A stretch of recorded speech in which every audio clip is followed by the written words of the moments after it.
Well, as most of you know, I returned from a trip to Europe and I have many stories to tell about that, and probably will work them into our sermons for the next 5 years. But I try not to go that long.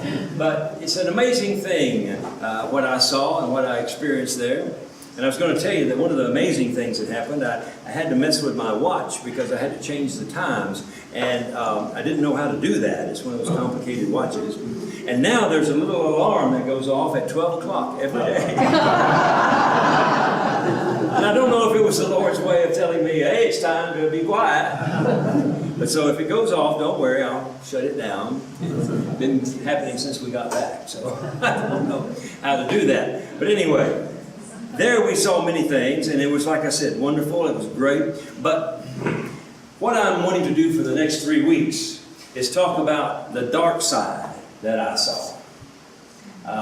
You know, you spend a lot of time in an international airport when you go on trips. Lots of time sitting there waiting and watching people going up and down those corridors and trying to find their place.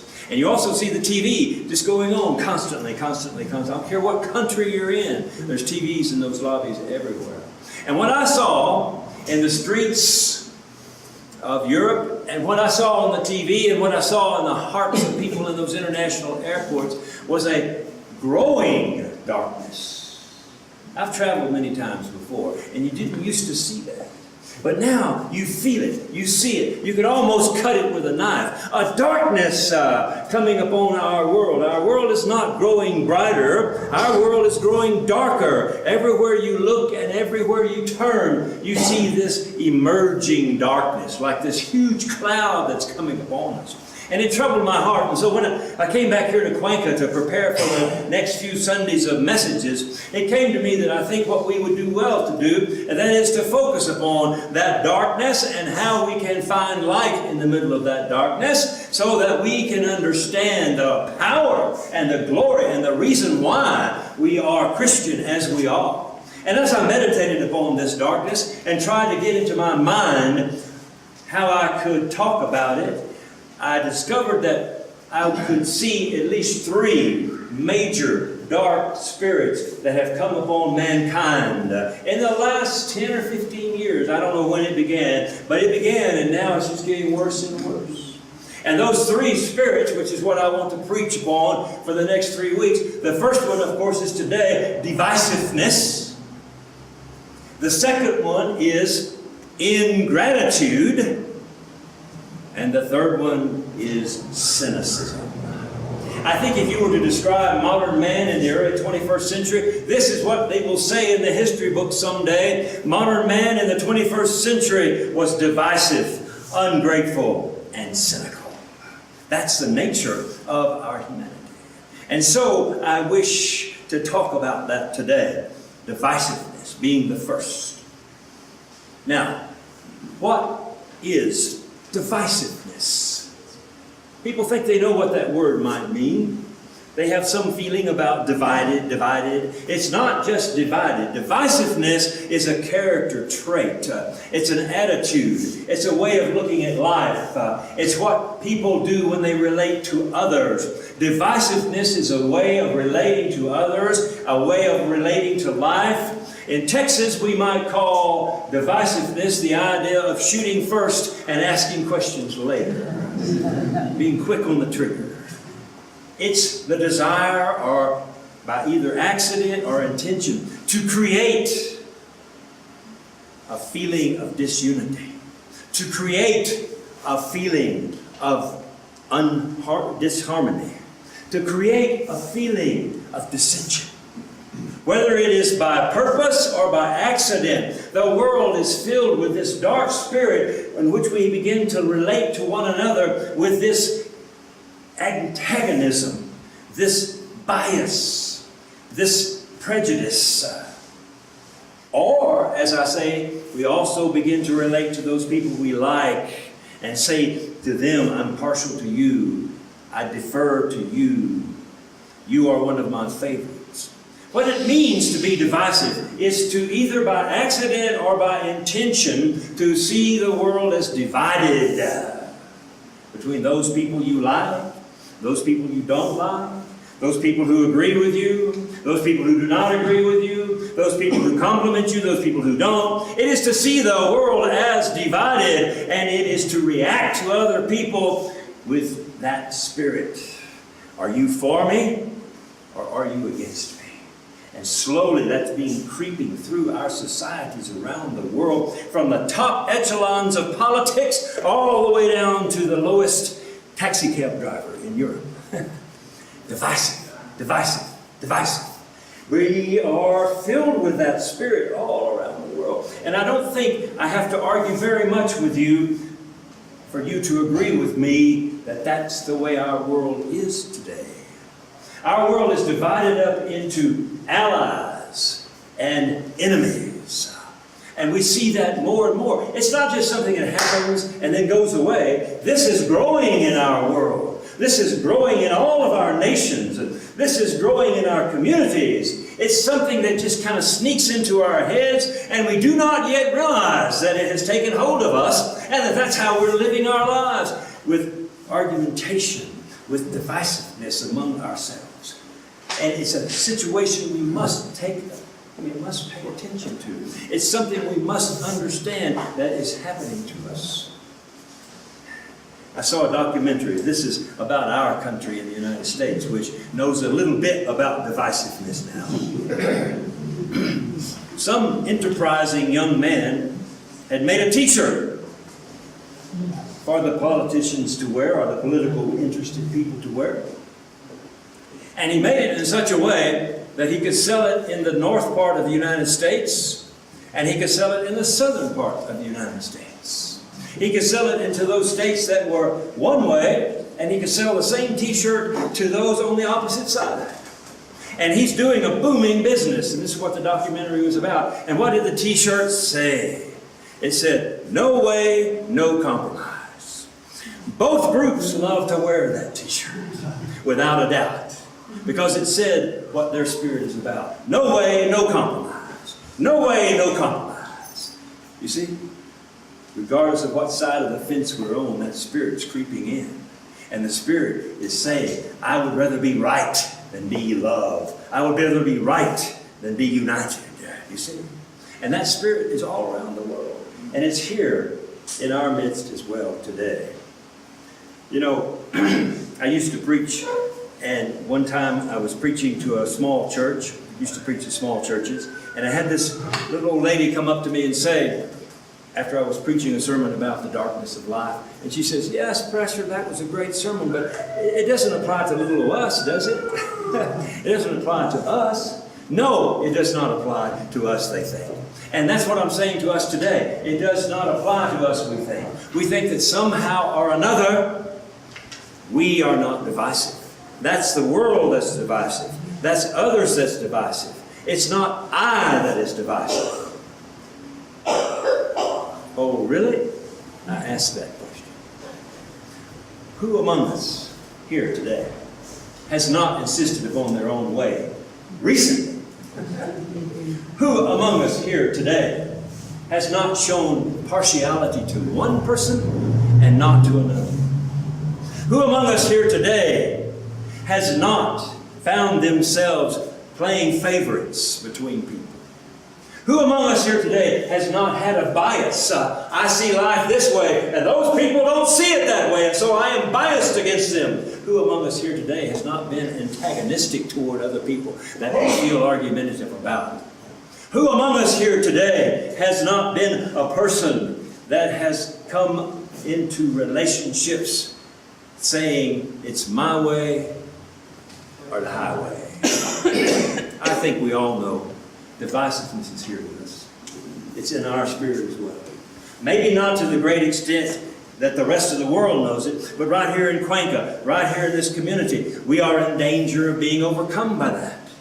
And so today, I wish to preach upon how Christ can save us from these things. And that's why I turn now to the Scriptures, because here's where we will find the answer. Here's where we will find the answer to what will free us from this spirit of divisiveness. And we find it in the 5th chapter of Matthew, the 43rd verse. I'll share that with you again. You have heard it said, love your neighbor and hate your enemies. But I say to you, love your enemies and pray for those who persecute you. Did you hear that? Did you hear those words? As someone once said, these are some of the most read words in the New Testament, and they are some of the most unobeyed words in the New Testament. No one can say we haven't heard these words. No one can say they have not been presented to us. But Jesus, in His great, wonderful way, helped us to understand a long time ago that God has an answer to this brokenness and this spirit of division in our lives. But it's difficult to understand these words. When I told those words to you, did you hear the power of the gospel? Did you hear how it can change us? How it can change our hearts? Did you hear what it said? I want to go through it one more time and add the last part that people often overlook. You have heard it said to love your neighbor and to hate your enemies. But I say unto you to love your enemies and pray for those who persecute you, that you may be like your Father in heaven. That's the final little phrase that people just kind of forget about. So I wanted to emphasize it, that you may be like your Father in heaven. So where's the key? Why aren't we all jumping up and down and saying peace, peace, peace? Where did this word give us peace? How did we get peace from this word? Where did it come from? It doesn't sound like peace. It sounds like a command we can't obey. It sounds like something hard and difficult to do. Well, the reason we can't hear the peace in this and the joy in this and the power in this is because many times in our churches we have lost the key to understanding the Scriptures. And I want to share that key with you. I use it myself. I understand that key, and we have talked about it many, many times. The key to understanding the Scriptures that opens up the power that enables us to be changed by this. And to illustrate that key, I have a story from my trip to Europe. We enjoyed so many things there, but one of the things we really enjoyed was the food, and especially the seafood. We're both seafood lovers, my wife and I, and Barcelona had some great seafood. And we were looking forward to eating two of our favorite kinds of seafood. May not be yours, but it is ours, and that is grilled calamari and grilled octopus. Two great things. I know some of you don't like to eat that, but it's good, really delicious. And so we were looking for that because we knew it was right on the coast and we knew we could find those things. And we would go into the restaurant the first few days we were there and we'd look on the menu and yes, they had calamari. And yes, they had octopus and we were like, yay! And then I translated what it said down below. And it said, frozen. You can imagine my reaction. I've come all the way here to the Mediterranean coast, and you're going to serve me frozen calamari and frozen octopus? And for our first couple of days, we just kind of ignored it because, you know, in our way of thinking, frozen seafood was just kind of like a lesser quality seafood. We wanted fresh seafood, and we kept hoping that we would find that. And then we asked someone from that region, why would somebody put on their menu that the fish is frozen? Why would they do that? I mean, you know, if it's frozen, keep it secret. That's all right. Just serve it to them. Why you want to put frozen on there? That is the silliest thing I've ever seen, that they would do that. And this local person, however, happened to be in we were taking a cooking school, and he was a chef. And he explained to us, he helped us to have understanding of why they would put frozen on the menu. Because when you cook calamari and you cook octopus, you want it to be tender.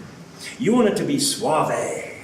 And they have learned in Europe that by taking the fresh calamari and flash freezing it, it breaks down all those muscles and all those tendons, and it becomes the most tasty and sweet calamari and octopus you have ever had. They were bragging about the fact that it was frozen. And we said, oh, I didn't know that. And so we ate it and we enjoyed it.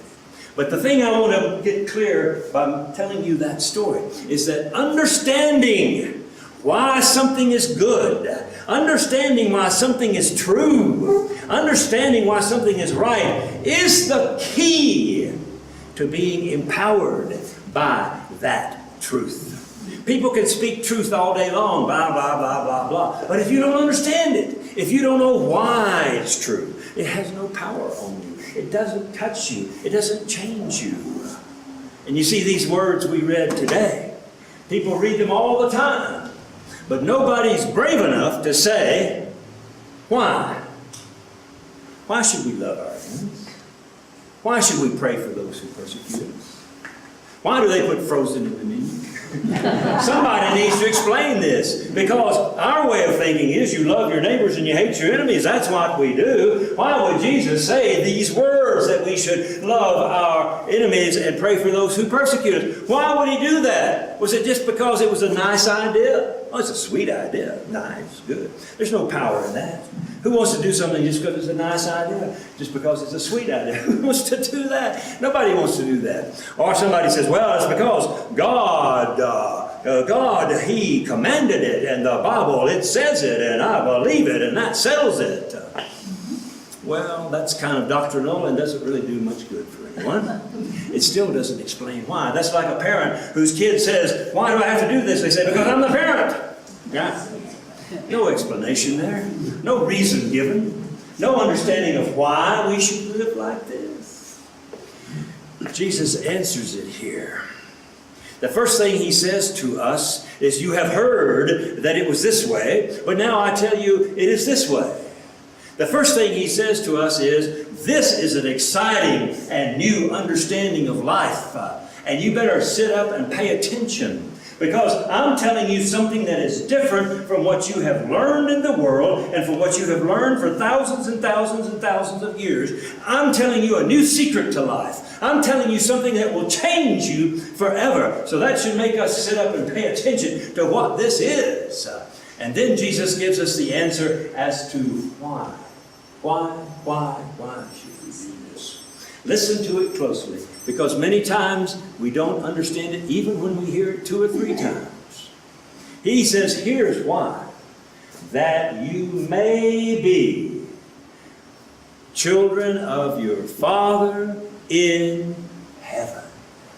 This is Jesus' rationale for us living like this. And to understand it, you have to really understand the word that is used here. You have to understand a little bit about Greek grammar. It says that you may be. It didn't say that you can be. It said that you may be. You know, in elementary school, I had a teacher that wanted to make sure we understood correct grammar. And there was always this confusion between may I or can I. In Texas, we didn't really care that much, but she made it clear the difference between may I and can I. And I never will forget how she said that to us, because we were asking to go to the bathroom. And some said, may I go to the bathroom? And some said, can I go to the bathroom? And she said, now listen. If you say, can I go to the bathroom, that means that you have the equipment to go to the bathroom. Are you able to go to the bathroom? But if you ask, may I go to the bathroom? Then you're asking for permission. Then you're asking for someone to say, yes, you're free. Go and live that way. You see, what an amazing thing Jesus says then when he says that you may be children of your Father who is in heaven. You're given the freedom to be children of your Father who is in heaven.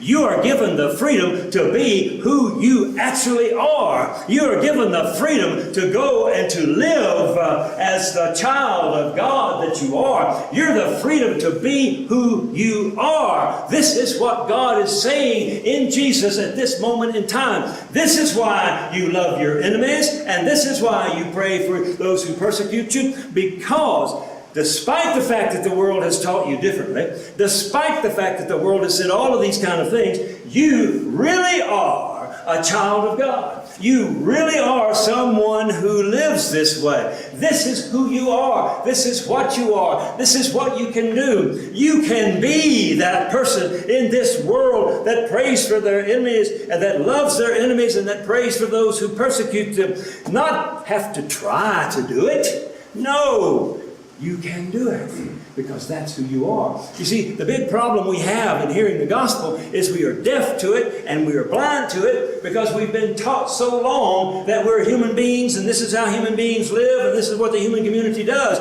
And we don't understand the gospel. That, wait a minute, there's good news here. You're not a human being. You are a divine being in Christ.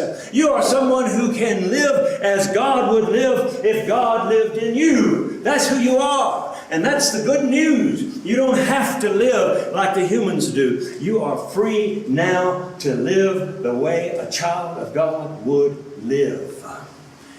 This is Jesus' answer to why he would say such a thing. And really, if you begin to get down into the logic of it, the real power is not just that we are children of God. That's powerful. And that we have this divine ability in Christ to love as Christ loved. That's powerful. But the really, really life-changing, powerful part of that is that Jesus believes you are that. God believes you are that. You see, God has faith in you. Okay? God has faith in what you can be in Christ.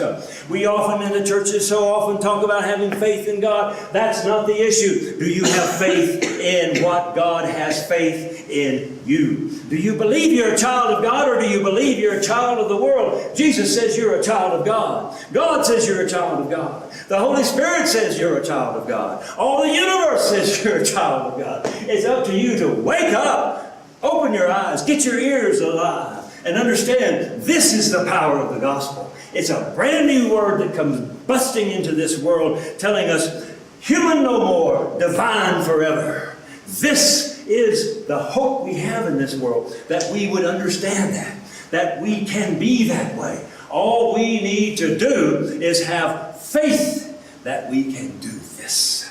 If we have faith that we can love our enemies, we will. If we can have faith that we can pray for those who persecute us, we will. We need to understand who we are and what we are here to be about. And that's what this gospel is about. That's why Jesus said, love your enemies and pray for those who persecute you, that you may be who you are, that you are free to be who you are. There's nothing between you and being who you are. You are a child of God, and you may be a child of God. You have the permission to be the child of God. The world can't hold you back anymore. Nobody can hold you back anymore. You now have the freedom to be the child of God that you are. Now you see how that gospel just comes alive. And when you hear it, I hope you will remember it again and again. This is what God is saying to us. Now, there's another question, however, I wish to talk about. It's one thing to have faith that you are a child of God. It's one thing to believe that the Lord really thinks of you that way. And it's one thing to believe that you have the power to be that way. But how practically do we cause that to happen in our lives? Theory is one thing. Practicality is another. So how do we live a life like this? How do we do it? What do we do? Well, to answer that question, I have one more little story from my European trips. In Greece, we went to a place which is called Metaora. And it's out in the plains of Greece. Now, you know, I'm from Texas, and I've seen plains, and we have a lot of plains in Texas. And let me tell you, Greece has a lot of plains, very, very flat. Far as you can see, flat, flat, flat, flat, with olive trees everywhere. So we saw this, and we'd heard of this place called Metaora, that it was just really dramatic and great to go to. So we went out there, and we started driving through these plains and plains and plains, flat, flat, flat, flat. And then all of a sudden we saw Metaora. Metaora is a place where these rocks come shooting out of the earth, 1,000 or so meters tall, in the middle of nowhere, in the middle of that plain. As far as you can see, nothing anywhere around. No mountains, no nothing. But these huge rocks, these huge boulder-type rocks, huge like a tree, up out of the ground, 1,000 or so meters up into the sky. Massive thing to see. Amazing thing to see. And on top of those, Greek Orthodox priests have built monasteries.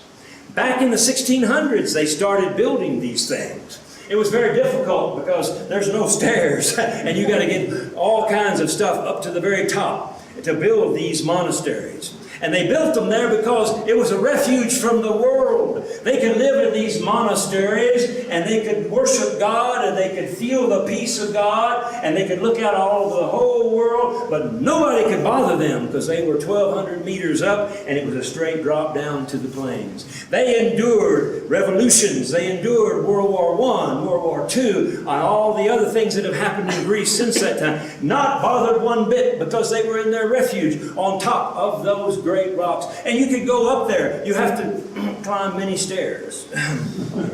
many stairs. But you can go up there and see the inside of these monasteries. And we did that. Now, I had not been in a Greek Orthodox church in a long time. And I didn't really remember how it looked and what they did. And we went into their chapel, which was small, of course. Not many people live up there. And it was a small chapel for them to worship God. And I had heard that the Greek Orthodox people use icons. We have a few of them here. One over on that wall, one up here. It's kind of a picture you look at. And they're called icons. And they also use what they call frescoes, which is a kind of painting. And you go into their chapel, you are blown away. The entire space, not just one little picture here. The entire space is filled with frescoes and icons. The walls, the ceilings, the floor, everything you look at, everywhere you look at. And the chairs are all in a big round circle. And there you see all of these frescoes and all of this stuff. Now, I was interested where the pulpit was. There was no pulpit. So how can you not have a pulpit? Oh my goodness. Who's going to stand up there and yell all day long? How do you worship? How can it be? Well, I studied it a little bit after that. I wondered, why do they put all these icons up? And why do they do all this painting on the floor and on the ceiling and all this stuff? And then they have these beautiful carved, wonderful cute chairs for people to sit in. And then I learned how they worship. They sit in those places and they look at the ceilings and they look at the walls. And they see pictures of the Last Supper. They see pictures of Jesus being baptized. They see pictures of Jesus being resurrected. They see the whole gospel 1,000 different ways portrayed within that service. And it's reflection, reflection, reflection. What does that picture mean to me? What does that picture mean to me? What does this one mean to me? And by the time they come out of that place, they are filled with an understanding of the vision of life for them. They see it through the art and the pictures that are there.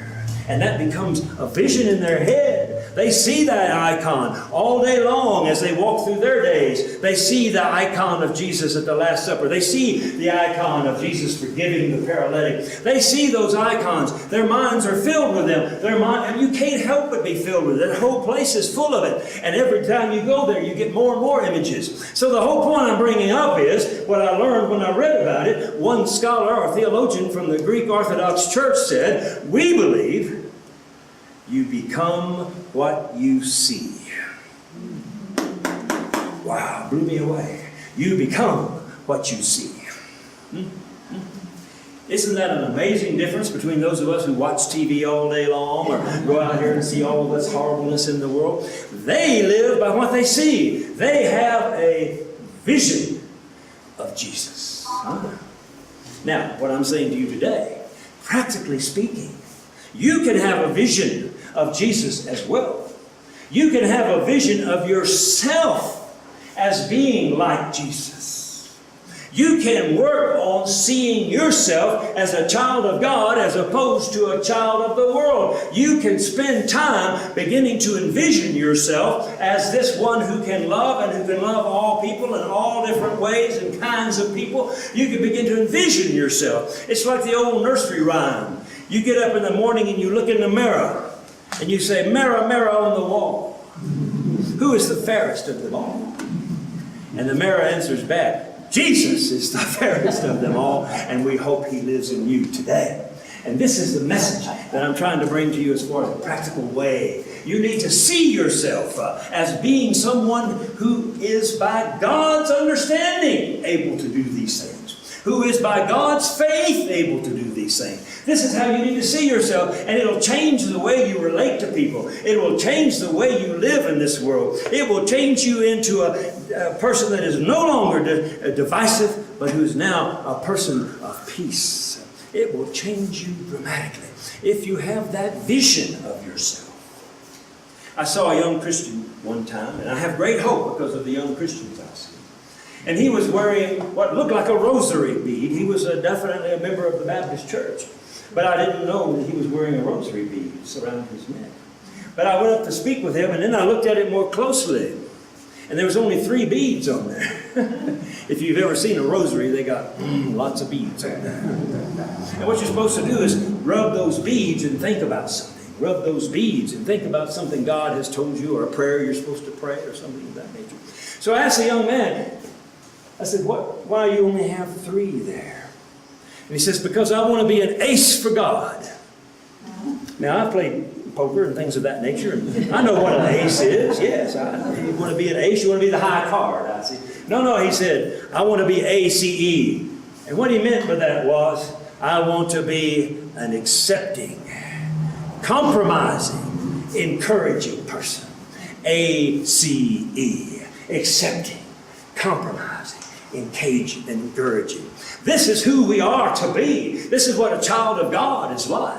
We are not like those who go in this world showing priority to others and showing deference to others and showing favoritism to others. We're not like those who go through this world showing bias and antagonism and all kinds of ways of breaking people up into groups and dividing us.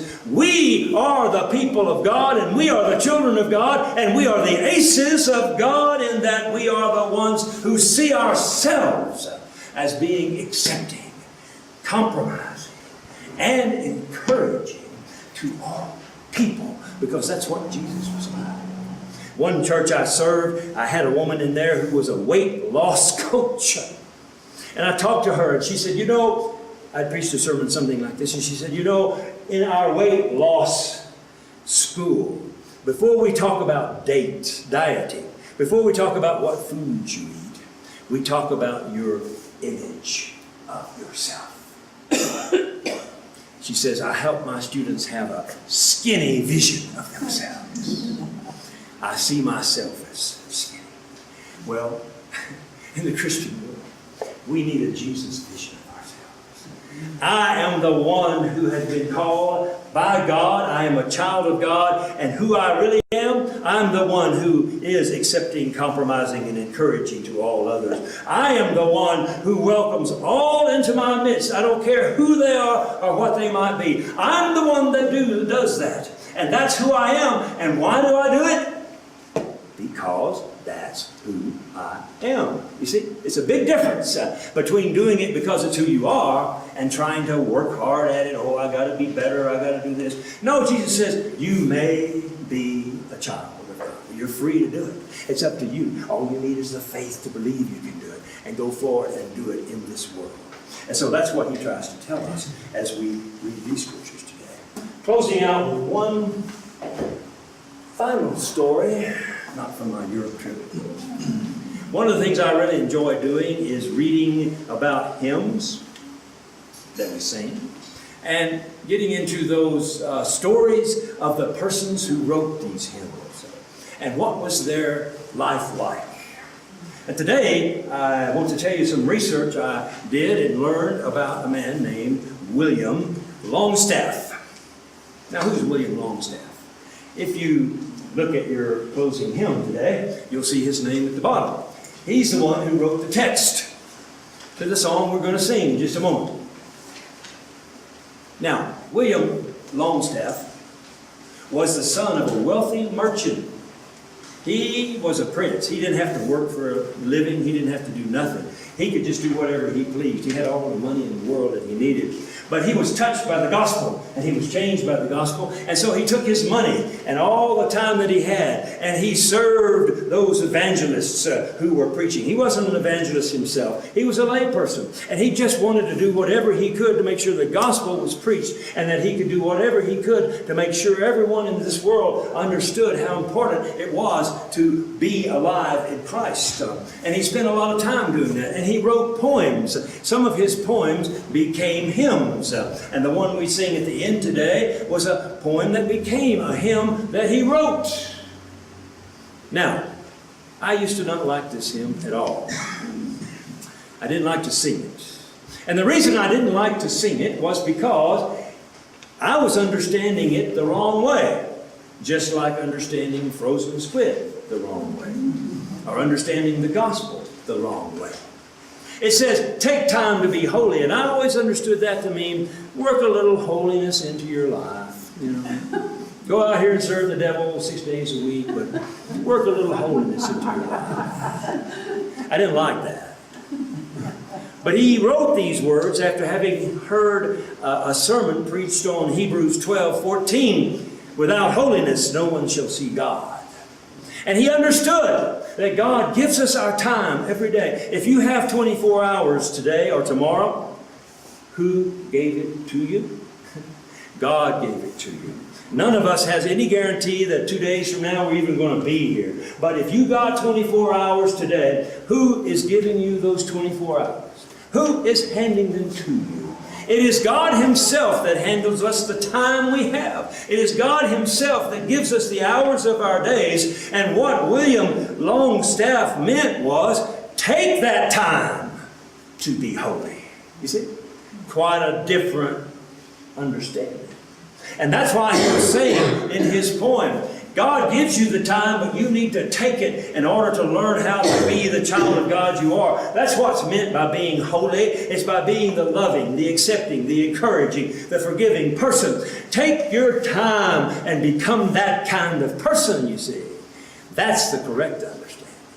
Just as the correct understanding of these words where Jesus said, love your enemies and pray for those who persecute you, that you may be children of your Father in heaven, he understood who we truly are. This is who we are, and this is why we are the way we